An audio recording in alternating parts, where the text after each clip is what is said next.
40 دن کا بادشاہ۔ پرانے زمانے کی بات ہے کہ ملک فرانس پر ایک بادشاہ حکومت کرتا تھا۔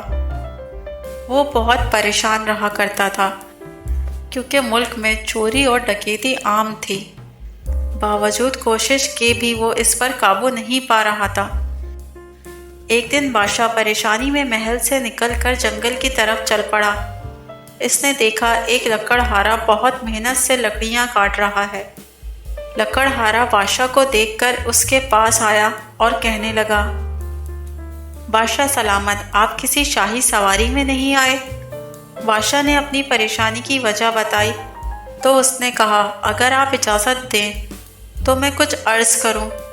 بادشاہ نے سر ہلایا تو وہ بولا، آپ مجھے کچھ دن ملک پر حکمرانی کی اجازت دیں، مجھے امید ہے کہ یہ برائی ختم ہو جائے گی۔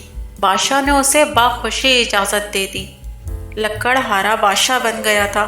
اس نے فوراً حکم جاری کیا، اگر ملک میں کسی بھی طرح کی چوری ہو جائے تو فوراً چور کا سر قلم کر دیا جائے گا، اور جو سفارش لے کر آئے گا اس کو بھی پھانسی دے دی جائے گی۔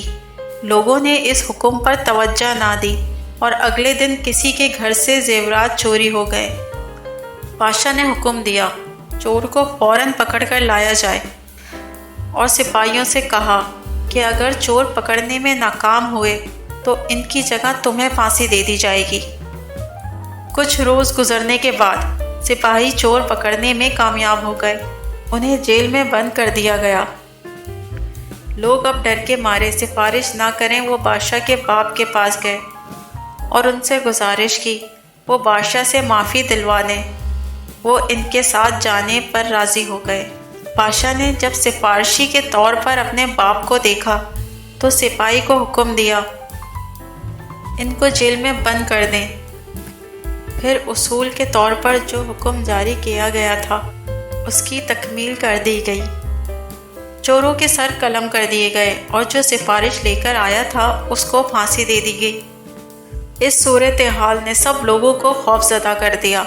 اب کوئی رستے میں بھی پڑی ہوئی چیز بھی دیکھتا تو اس کو اٹھانے کی ہمت نہ کرتا۔ آہستہ آہستہ ملک سے چوریاں ہونا ہی بند ہو گئیں۔ 40 روز بعد بادشاہ لکڑہارے نے پہلے بادشاہ کو بلایا اور سلطنت کا نظام اس کے حوالے کر دیا۔ بادشاہ اس کی حکمرانی اور اصول پرستی سے اتنا خوش ہوا کہ اسے اپنا وزیر مقرر کر دیا۔